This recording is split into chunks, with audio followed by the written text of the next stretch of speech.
This bus is traveling around one of the remotest regions in Nicaragua.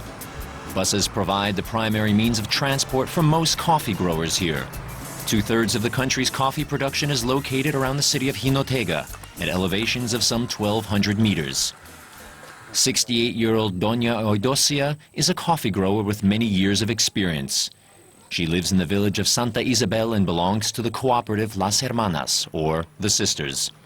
Together with her husband Jesus, she farms a small plantation of 2.5 hectares.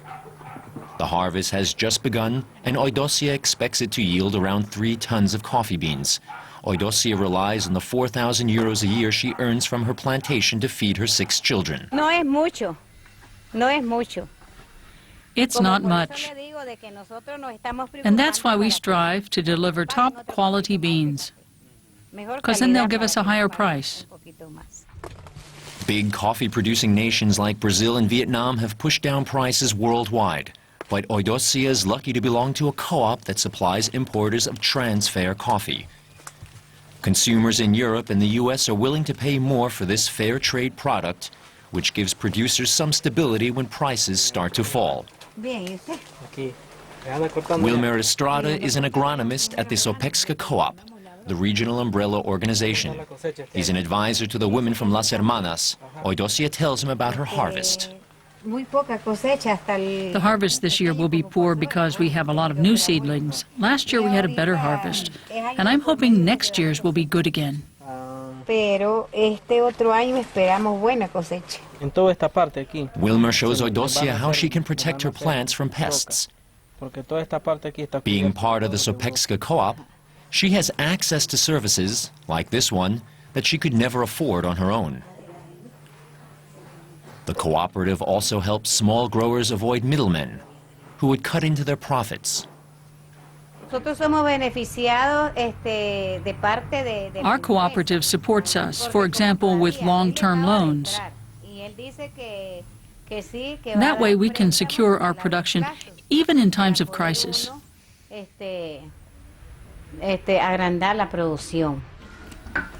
After the coffee berries are picked, they have to be peeled. As soon as one sack is full, Eudocia brings it to the nearest town on the bus. She can't afford a car. It's a 2.5-hour journey each way.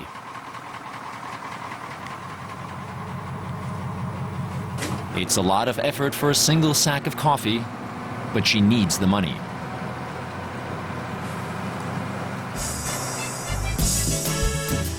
The department of Jinotega is a coffee-growing region. Its capital of the same name is located in the mountains, some 100 kilometers from the border with Honduras. Here, every day is market day. After they deliver their coffee, the farmers from the mountain villages go to the bank or pick up supplies.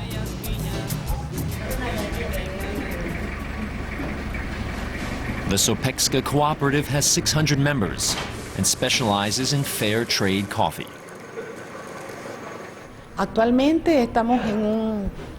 At the moment, the going rate is $114 to $117 in New York. But through our fair trade contracts, we have a guaranteed price of $135 for 100 kilograms of coffee. That gives us a certain advantage when prices fall, but not for long, because we can't build up much in the way of reserves to tide us through another coffee crisis. Even at $135, there's not much profit to be made. Production costs alone amount to around $100 per 100 kilos. Wilmer is responsible for quality control. He's become a coffee testing specialist, and his expertise is in demand throughout Nicaragua. The agronomist and his colleagues come from poor peasant families. Getting the chance to work in the cooperative has fundamentally changed not only my life, but also that of my entire family. I had the opportunity to study, and now I'm helping my mother and my brothers and sisters. I have 2 siblings. One is at university, and the other is finishing high school.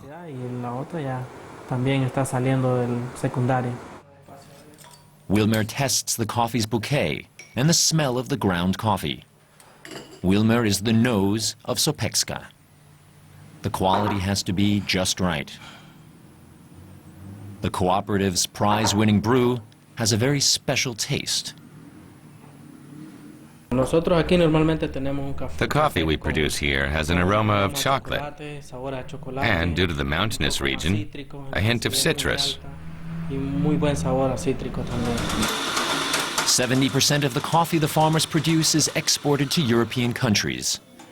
Germany alone buys around 200 tons of Nicaraguan fair trade coffee each year. At first, people drank coffee from Nicaragua out of solidarity, but it was of poor quality. That was during the Civil War, when we had to harvest our crop between firefights and bombardments. In the meantime, we've learned that fair trade means not just a fair price, but also high quality.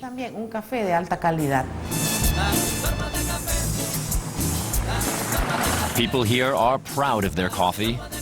So proud, they're happy to sing its praises.